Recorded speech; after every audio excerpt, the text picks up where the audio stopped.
बिस्मिल्लाहिर्रहमानिर्रहीम। अस्सलाम वालेकुम स्टूडेंट। आज जो हम चैप्टर स्टार्ट करने जा रहे हैं वो है place of zoology in science.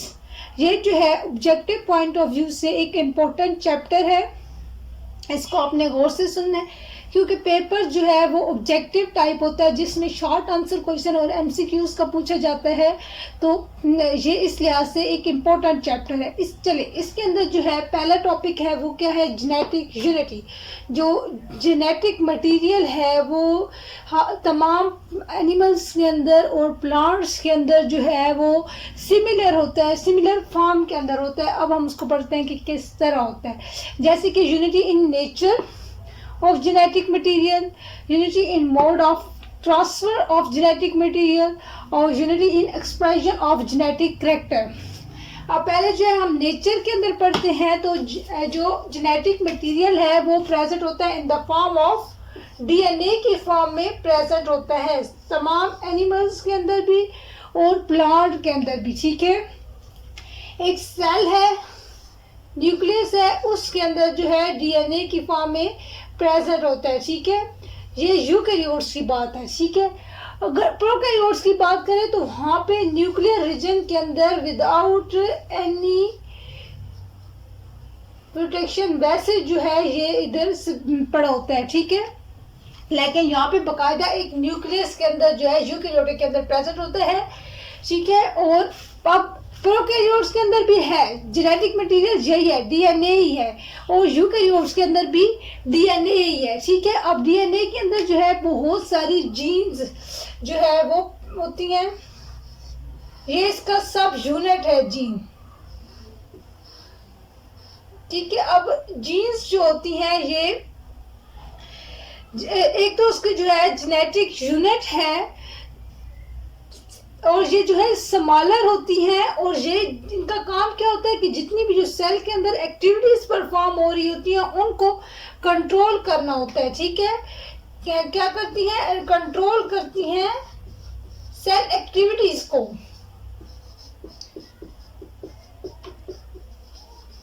अब डिफरेंट ऑर्गेनिज्म के पास डिफरेंट जीन्स होंगी। ठीक है, लेकिन उनकी जो नेचर है वो सेम होगी। अब जो जीन है, अब आई के लिए जो जीन्स हैं वो डिफरेंट ऑर्गेनिज्म के पास डिफरेंट जीन्स होती हैं। ठीक है, आई के लिए अब जीन है, अगर एक के पास जो है ब्लू आई के लिए होगी, है तो आई के लिए ना जीन। अब नेचर उसकी डिफरेंट है, एक के पास ब्लैक आई की जीन होगी, इसी तरह ब्राउन आई की जीन होगी। तो ये डिफरेंट जीन है लेकिन इनकी नेचर सेम है, फंक्शन एक ही परफॉर्म कर रही हैं। ठीक है, तो ये क्या है, नेचर ऑफ जेनेटिक मटेरियल के।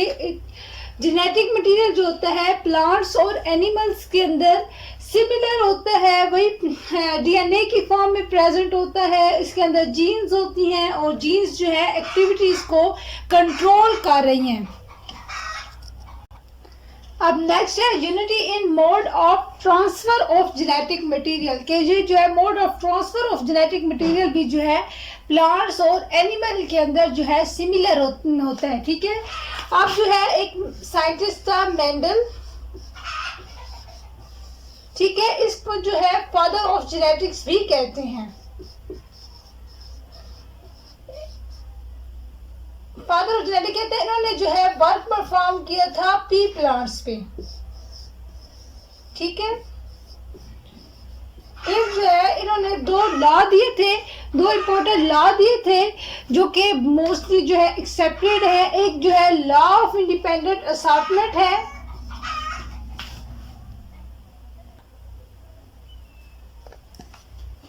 इंडिपेंडेंट असॉर्टमेंट, और दूसरा जो है लॉ ऑफ सेग्रीगेशन है। ये जो है लॉ इंडिकेट्स करते हैं कि कैसे जो है जेनेटिक यूनिटी जो होती है ऑल ऑर्गेनिजम्स के अंदर जो है प्रेजेंट होती है। ठीक है, इन्होंने चेक किया था, क्रॉस करवाए थे पी प्लांट्स में। अब उसने टाल प्लांट्स और डवार्फ का कराया था, टाल जो कि लॉन्ग होते हैं और डवार्फ जो कि शॉर्ट होते हैं। इसी तरह जो है मुख्तलिफ करैक्टरिस्टिक्स लिए थे और फिर जो है इनको आपस में कंपेयर किया था।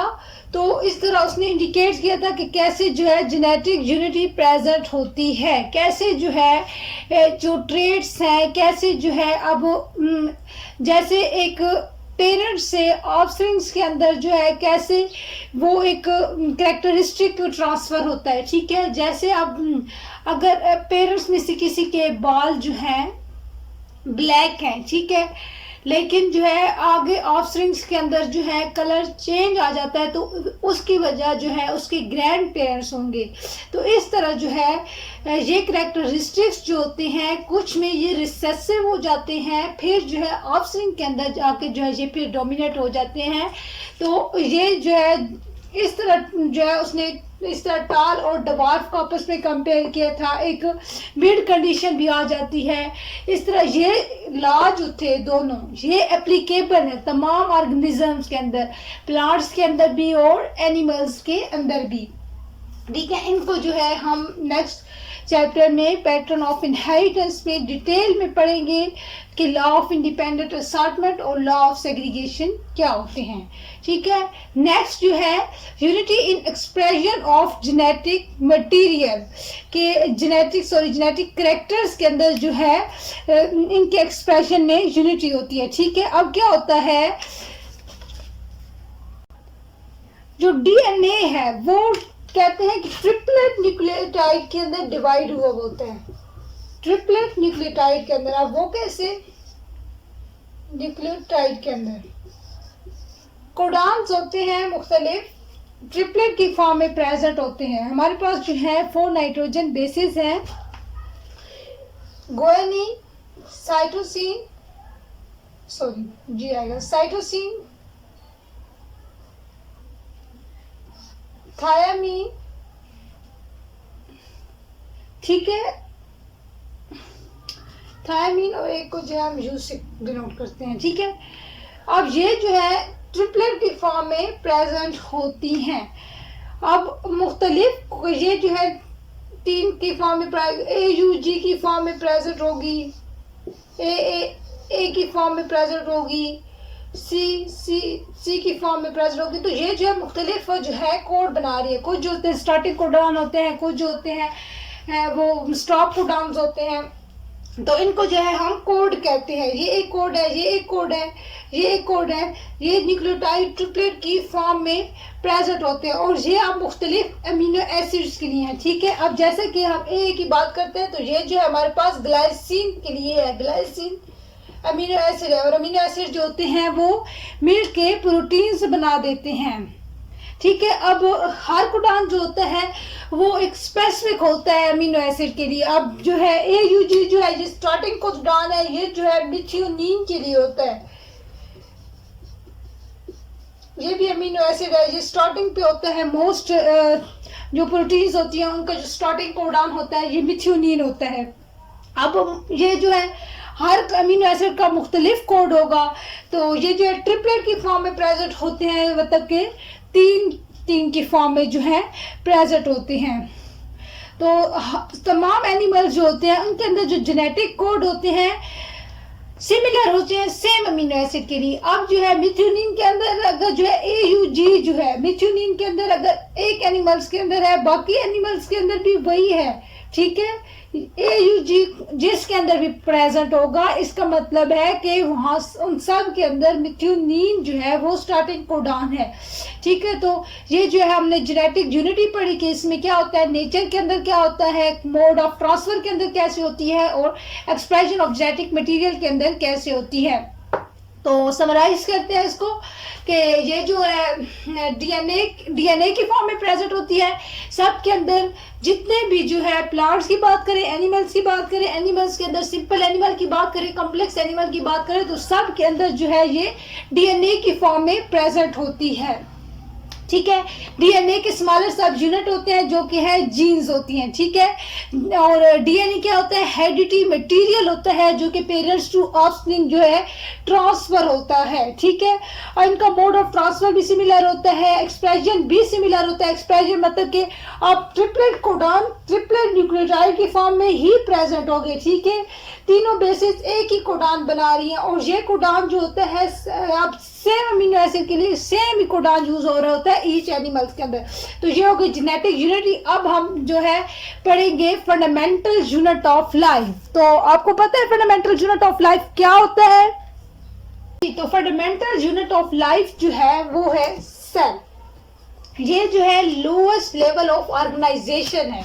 वो कैसे? सेल जो होता है, सेल से मिलकर ये अब बेस पे प्रेजेंट है, ठीक है। सेल से मिलकर जो है टिश्यू बनेंगी, ठीक है। टिश्यू से मिलकर ऑर्गन बनेंगे, ऑर्गन से मिलकर ऑर्गन सिस्टम बनता है, और फिर जो है एनिमल बनता है। तो इसको हम जो है लोएस्ट लेवल ऑफ ऑर्गेनाइजेशन कहते हैं। अब जितने भी जो एनिमल्स के अंदर एक्टिविटीज हैं वो सेल परफॉर्म कर रहा है। अब सेल जो है वो यूनिसेल्यूलर भी हो सकते हैं और मल्टी सेल्यूलर भी हो सकते हैं। दो फॉर्म में प्रेजेंट होते हैं, यूनिसेल्यूलर या फिर मल्टी सेल्यूलर। इसमें क्या है कि सिंगल सेल की फॉर्म में प्रेजेंट होते हैं, सिंगल सेल भी प्रेजेंट होता है एनिमल के अंदर, जो कि सारी जो है एक्टिविटी जो है एनिमल के अंदर परफॉर्म कर रहा होता है, ठीक है।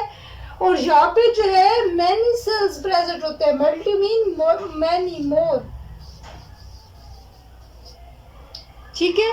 अगर जो है अब सिंगल सेल के अंदर, सिंगल सेल जो सारी एक्टिविटी परफॉर्म कर रहा है उसके अंदर जब इंजरी हो जाएगी तो ये जो है सेल डेड हो जाएगा, ठीक है, एनिमल डेड हो जाएगा। और सिंगल सेल प्रेजेंट किसके अंदर होते हैं? प्रोकैरियोट्स के अंदर, प्रोकैरियोट्स के अंदर। जबकि जो मैनी सेल्स है, मल्टी सेल्यूलर जो है, ये ह्यूमंस भी हो सकते हैं, जो कि सारे यूकैरियोटिक एनिमल्स आ जाते हैं। आगे हम दोनों का जो है डिफरेंस भी डिस्कस करेंगे, प्रोकैरियोट्स का और यूकैरियोट्स का, ठीक है।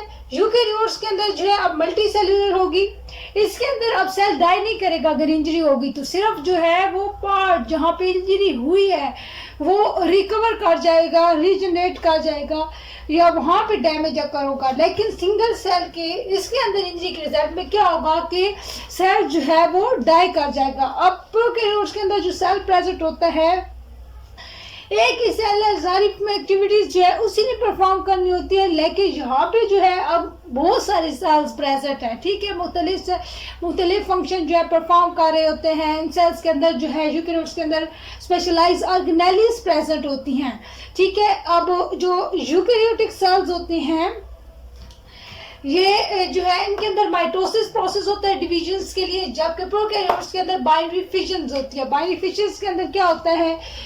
एक सेल होता है, फिर उसके अंदर डीएनए प्रेजेंट होता है इसे दरमियान में, फिर जो है थोड़ी सी मेम्ब्रेन जो है इंटीग्रेट करती है और बाद में जो है इन दोनों को डिवाइड कर देती है।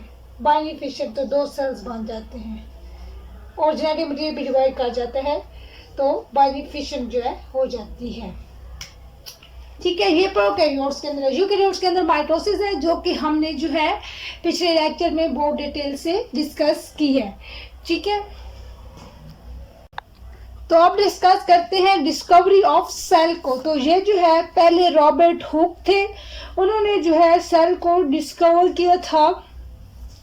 उन्होंने जो है पहले उनकी एक क्रूड माइक्रोस्कोप थी, ठीक है, वहां से उन्होंने देखा कि कोई स्मॉलेस्ट यूनिट है, ठीक है। बाद में जो है उन्होंने इसको जो है 1665 के अंदर जो है 1665 के अंदर डिस्क्राइब किया था सेल को, ठीक है। इन्होंने जो है डिस्क्राइब किया सेल को, फिर इन्होंने नेम दिया उसे, पर इन्हें जो है इसका सिग्निफिकेंस नहीं पता थी, ठीक है। वर्क पहले इन्होंने किया था, पहले क्रूड माइक्रोस्कोप थी, फिर जो है थोड़ी सी जो है इनकी मैग्नीफाइंग जो है माइक्रोस्कोप इन्होंने बनाई, वो यूज़ की, जो कि 30x लेंस उसका था, ठीक है। 30x का मुख्तलिफ लेंसेज होते हैं माइक्रोस्कोप्स के अंदर, तो ये जो है एक माइक्रोस्कोप का लेंस 30x बहुत कम वाला जो होता है पावर वाला, वो वाला जो है इनके पास था, तो इन्हें जो है इसका सिग्निफिकेंस नहीं पता चल सका था, ठीक है। फिर जो है वॉन ल्यूवेन हुक आए थे, ठीक है। इनको जो है फादर ऑफ माइक्रोबायोलॉजी भी कहा जाता है। इन्होंने जो है माइक्रोस्कोपिक ऑर्गेनिजम्स को डिस्कवर्ड किया था। इन्होंने कहा था कि जो जितने भी ऑर्गेनिजम्स हैं वो कंसिस्ट करते हैं सेल्स पे, ठीक है। सेल्स के अंदर जो है सेल्स प्रेजेंट होते हैं। माइक्रो ऑर्गेनिजम्स में क्या होता है, माइक्रो ऑर्गेनिज्म कहते हैं जो कि स्मॉल ऑर्गेनिजम्स होते हैं, आम आंख से नजर नहीं आते, माइक्रो मीन स्मॉल, ठीक है। तो इनको जो है हम माइक्रोस्कोप की मदद से देखते हैं। इसके अंदर जो है बैक्टीरिया, वायरसेस, ईडीसी वगैरह जो है ये आ जाते हैं, ठीक है। तो इनको जो है माइक्रोस्कोप की मदद से देखा जाता है। अब माइक्रोस्कोप में भी जो है उसकी मुख्तलिफ टाइप्स होती हैं। लाइट माइक्रोस्कोप्स है, सिंपल माइक्रोस्कोप्स होती हैं और इलेक्ट्रॉन माइक्रोस्कोप्स होती हैं। अब इलेक्ट्रॉन माइक्रोस्कोप जो है वो बहुत ज़्यादा एक्सपेंसिव है। वो पाकिस्तान में कोई 1 या 2 प्रेजेंट है, बहुत कम लैब्स में है। और इसके अलावा जो लाइट माइक्रोस्कोप्स हैं ये जो है हर जगह प्रेजेंट होती हैं। इसके अलावा सिंपल माइक्रोस्कोप्स भी जो है इजीली अवेलेबल है, ठीक है। अब जो है इन्होंने जो है सैंड्स को यूज किया था, सैंड ग्रेन्स को यूज किया था। वान ल्यू वैन हुक ने सैंड ग्रेन्स जो थे उनको इन्होंने पॉलिश किया था और मैग्नीफाइंग जो है ग्लासेस बनाए थे। इनको पॉलिश किया था और क्या है मैग्नीफाइंग ग्लासेस बनाए थे, ठीक है। अब इसकी जो पावर थी वो 300x थी। अब देख लें इसकी पावर और इसकी पावर के अंदर डिफरेंस, 30 कहाँ पे और 300 कहाँ पे, ठीक है। तो इस तरह जो है इन्होंने माइक्रोबियल वर्ल्ड को पॉन्ड वाटर में से जो है इन्होंने डिस्कवर्ड किया था, ठीक है। इसके अलावा जो है इन्होंने ब्लड सेल्स को और स्पर्म सेल्स को भी ऑब्जर्व किया था। ब्लड सेल्स में क्या आते हैं, WBC, white blood cells, red blood cells, RBC और प्लेटलेट्स आ जाते हैं। इन्होंने जो है इनको भी डिस्कवर किया था। इसके अलावा जो है इन्होंने स्पर्म सेल्स को भी जो है डिस्कवर किया था। स्पर्म सेल्स कौन से होते हैं, जो मेल के अंदर होते हैं, ठीक है। इसके अंदर सर्टोलाई सेल आ जाते हैं, सर्टोलाई सेल्स, ठीक हो गया। इसके बाद जो है नेक्स्ट साइंटिस्ट आया था थियोडर शवान था और इनके साथ दूसरा कुलीग था मिथियास शीडन, ठीक है। ये जो है दोनों जर्मन बायोलॉजिस्ट थे। इन्होंने जो है जितना भी जो वर्क था अपना भी और जो बाकी 2 साइंटिस्ट हैं इनका भी जो है इसको सबको समराइज किया था। इन्होंने कहा था कि जितनी भी जो लिविंग थिंग्स होती हैं उनके अंदर जो है सेल्स प्रेजेंट होता है, ठीक है। लिविंग थिंग्स जो होती हैं और उनके अंदर सेल प्रेजेंट होता है। दूसरा जो है इन्होंने बेसिस दी थी सेल थ्योरी की। थियोडर शवान और इनके कुलीग ने बेसिस किसकी दी थी, सेल थ्योरी की दी थी। सेल थ्योरी क्या कहती है, बॉडीज ऑफ ऑर्गेनिजम्स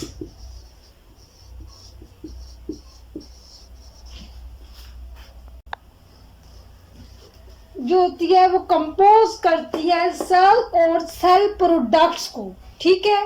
इसके अलावा जो है इन्होंने कहा था कि जो जितने भी सेल्स हैं वो जो हैं वो दूसरे सेल्स के पास जो है आते हैं। हर सेल्स के पास एबिलिटी होती है डिवीजन की। सेल के पास क्या होती है, एबिलिटी टू डिवाइड, डिवीजन की एबिलिटी होती है, ठीक है। हमने जो है पीछे प्रोसेस पढ़े हैं, माइटोसिस, मियोसिस, डिविजन्स के अंदर।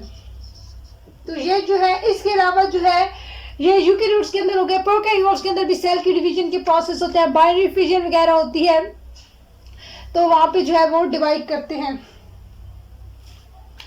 ठीक है। तो इससे जो है इसके अलावा जो है वो डिवाइड करेंगे, तो इस तरह से रीजनरेशन होती है, रिप्रोड्यूस होते हैं। जैसे कि जो है अब लिवर सेल है, अगर जो है उसका हाफ पार्ट जो है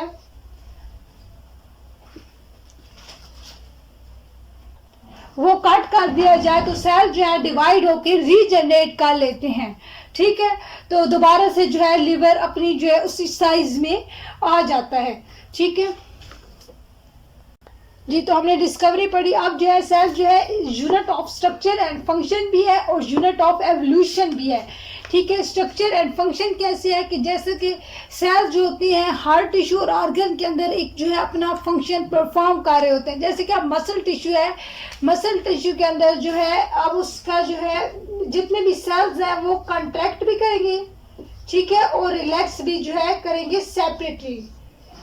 और ये जो है अब एक कंट्रैक्शन प्रोसेस एक ही टाइम पे जो है मुख्तलिफ टिश्यू मसल्स के जो है वो परफॉर्म कर रहे हैं, कुछ जो है वो रिलैक्सेशन का जो है परफॉर्म कर रहे हैं। ठीक है, तो ये जो है इकट्ठे होके एक काम करना उसको जो है यूनिटी ऑफ फंक्शन जो है कह रहे हैं। ठीक है, कलेक्टिव एफर्ट जो होती है कंट्रैक्शन प्रोड्यूस करने की, इस वजह से इसको जो है यूनिट ऑफ फंक्शन भी कहते हैं। ठीक है, इसके अलावा यूनिट ऑफ एवोल्यूशन कैसे है तो ये जो साइंटिस्ट हैं ये बिलीव करते हैं कि जितने भी जो कॉम्प्लेक्स एनिमल हैं वो इवॉल्व हुए हैं सिंपल एनिमल्स से। ये जो है सिंपल एनिमल से इवॉल्व हुई है, मतलब कि इनकी बेसिस जो है सेम है, ग्रेजुअल चेंजेस आए हैं तो फिर जो है ये कम्प्लेक्स हो गए हैं। ये बिलीव किया जाता है कि पहले जो है हॉर्स भी जो है इस फॉर्म में नहीं थे, पहले जो है छोटे थे, फिर नेचर सिलेक्शन जो है वो अपना रोल परफॉर्म करती है, इनके अंदर चेंजेस आती है, नेचर उनको सिलेक्ट करती है जो कि ज़्यादा जो है नेचर के अंदर फिट आते हैं। ठीक है, इसके अलावा जो है ह्यूमंस की अगर बात कर लें तो ह्यूमंस के अंदर जो है ये कहते हैं कि मंकी से जो है इवॉल्व हुए हैं। जो ह्यूमंस हैं पहले जो है मंकीज थे, फिर वो जो है उनके जो है स्ट्रेचर जो था वो स्ट्रेट नहीं होता था, फिर जो है उसके बाद वो आहिस्ता आहिस्ता उनके अंदर जो है चेंजेस आई, तो फिर जो है ह्यूमंस इवॉल्व हुए। ये कहते हैं कि जो चाइना के बंदे हैं वो बिल्कुल जो है उनकी शक्ल जो है एप से जो है मिलती जुलती है। तो ये कह रहे हैं कि यूनिट ऑफ एवोल्यूशन के मतलब के सारे एनिमल जो होते हैं वो एक ही किस्म की सेल से इवॉल्व हुई हैं। जैसे कि यूकैरियोटिक्स अब कॉम्प्लेक्स है तो वो कैसे इवॉल्व हुई है, प्रोकैरियोट से। ठीक है, अब जो है अल्ट्रा स्ट्रक्चर ऑफ सेल को जो है हम डिस्कस करते हैं कि सेल जो है उसका स्ट्रक्चर कैसा होता है। अल्ट्रा स्ट्रक्चर ऑफ सेल जो है वो इलेक्ट्रॉन माइक्रोस्कोप्स के अंदर देखा गया था कोई 50 इयर्स पहले। इलेक्ट्रॉन माइक्रोस्कोप मैंने आपको बताया है कि वो जो है कोई पाकिस्तान में एक या दो हैं, ये बहुत ज़्यादा एक्सपेंसिव होती है। ठीक है, जो इलेक्ट्रॉन माइक्रोस्कोप्स है उससे जब अल्ट्रा स्ट्रक्चर देखा गया तो तब पता चला कि जो है सेल के जो है 3 पार्ट्स होते हैं।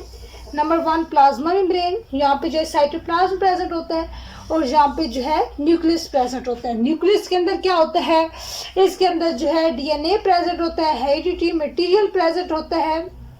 ठीक है, इसके अलावा जो है इसके सेंटर में एक न्यूक्लियोलस भी प्रेजेंट होता है। ठीक है, यहाँ पे जो है ये साइटोप्लाज्म है, यहाँ पे मुख्तलिफ ऑर्गेनेल्स जो है वो सस्पेंडेड हुई होती हैं। प्लाज्मा मेम्ब्रेन जो होती है इसका काम क्या होता है, जेनेटिक मटेरियल्स को जो है उसकी पैसेज जेनेटिक नहीं वैसे जो मटेरियल्स होते हैं आइंस वगैरह होते हैं उनके जो पैसेज को है उसको रेगुलेट करती है, जो सेल के लिए नेसेसरी होता है उसको अंदर लेके जाती है, जो एक्स्ट्रा होता है उसको बाहर निकालती है। ठीक है, तो ये जो है अल्ट्रा स्ट्रक्चर ऑफ सेल होता है। अब जो है 2 किस्म के सेल्स होते हैं। टाइप ऑफ सेल्स की बात करें तो 2 किस्म के सेल्स होते हैं, एक यूकैरियोटिक सेल्स होते हैं और एक प्रोकैरियोटिक सेल्स होते हैं। ठीक है, अगर यूकैरियोटिक सेल्स को देखें तो उसके अंदर जो है एक मेम्ब्रेन प्रेजेंट है। ठीक है, यहाँ पे जो है वेल डिफाइंड न्यूक्लियस प्रेजेंट है। ठीक है, इसके अलावा जो है यहाँ पे न्यूक्लियर मटेरियल प्रेजेंट है और इधर ही अंदर ये एक न्यूक्लियोलस प्रेजेंट होता है। इसके अलावा जो है यहाँ पे ऑर्गेनेल्स प्रेजेंट होती हैं। ये एंडोप्लाज्मिक रेटिक्यूलम हो गया, जैसे यहाँ पे जो है गाल्जी बॉडीज प्रेजेंट होंगी। इसके अलावा जो है यहाँ पे ग्रेन्यूल्स जो होते हैं टाइप में, राइबोसोम्स प्रेजेंट होते हैं, न्यूक्लियस के ऊपर न्यूक्लियर इन्वेलप प्रेजेंट होती है, इसके अलावा जो है माइटोकॉन्ड्रिया प्रेजेंट होता है, ठीक है, इसके अलावा लाइसोसोम प्रेजेंट होते हैं, ठीक है। अब ये जो है मुख्तलिफ फंक्शन जो है यहाँ पे परफॉर्म कर रहे हैं। एंडोप्लाज्मिक रेटिकुलम में लिपिड और प्रोटीन सिंथेसिस हो रही है, ठीक है। ये जो है पावर हाउस है सेल्स का, यहाँ पे एनर्जी बन रही होती है ये, और ये गाल्जी बॉडीज जो होती हैं ये जो है पैकिंग के लिए मटेरियल को जो है करती हैं। राइबोसोम प्रोटीन सिंथेसिस में इन्वॉल्व होते हैं। इसके अलावा जो है लाइसोजाइम में डाइजेशन का प्रोसेस जो है वो परफॉर्म हो रहा होता है, ठीक है। एंडोप्लाज्मिक रेटिकुलम के अंदर जो प्रोटीन बनती है वो यहाँ पे आके जो है उसकी पैकिंग होती है और फिर जो है वो लाइसोसोम के पास जाती है और फिर जो है उसे वैक्यूल बनता है और फिर जो है उसको एक्सोसाइटोसिस के जरिए जो है बाहर भेजा जाता है, ठीक हो गया। अब ये जो राइबोसोम्स होते हैं ये फ्रीली फॉर्म में प्रेजेंट होते हैं और अटैच फॉर्म में भी प्रेजेंट होते हैं। ये हो गया यूकैरियोटिक सेल। अगर जो है हम प्रोकैरियोट्स की बात करें तो इनके अंदर जो है न्यूक्लियस वेल डिफाइंड नहीं प्रेजेंट होता, मेम्ब्रेन बाउंड नहीं होता, वैसे न्यूक्लियर रीजन के अंदर डीएनए प्रेजेंट होता है, ठीक है। इसके अलावा जो है यहाँ पे राइबोसोम्स प्रेजेंट होते हैं। अब इसके अंदर यूकैरियोट्स के अंदर जो है सेल वॉल सिर्फ प्लांट्स के अंदर प्रेजेंट होती है, बाकी एनिमल्स के अंदर नहीं प्रेजेंट होती, जबकि प्लाज्मा मेम्ब्रेन के बाद। लेकिन जबकि प्रोकैरियोट्स के अंदर जो है इसके ऊपर फिर सेल वॉल भी प्रेजेंट होगी, ठीक है। सारे प्रोकैरियोट्स के अंदर जो है सेल वॉल भी प्रेजेंट होती है। इसके अलावा जो है इसके अंदर जो है अब इसके अंदर ऑर्गेनेलिज है, इसके अंदर ऑर्गेनेलिज नहीं प्रेजेंट होती है, यहाँ पे सिंगल सेल्स है प्रेजेंट होता है प्रोकैरियोट्स के अंदर, ठीक है। अब इसके अंदर जो राइबोसोम्स है, राइबोसोम्स का जो है स्ट्रक्चर जो होता है इस तरह का होता है, ठीक है। यहाँ पे जो है एटीएस का प्रेजेंट होता है यूकैरियोट्स के केस में, जबकि प्रोकैरियोट्स की बात करें तो यहाँ पे जो है 70S प्रेजेंट होते हैं। क्या है? स्वेटबर्ग यूनिट है और सेंट्रीफ्यूगेशंस का, ठीक है। तो ये जो है यूकैरियोट्स और प्रोकैरियोट्स के अंदर डिफरेंस हो गया। इंशाल्लाह आपको जो है ये चैप्टर जो है लेक्चर समझ आया होगा। अगर जो है आपको कुछ ना समझ आया हो इस लेक्चर में तो आप जो है कमेंट में पूछ सकते हैं, मैं पूरी कोशिश करूंगी कि आपको जो है डिटेल में एक्सप्लेन कर सकूं। और आज के लिए इतना ही। अगर आपको लेक्चर पसंद आए तो प्लीज़ लाइक कर दें। Thank you. अल्लाह हाफ़िज़।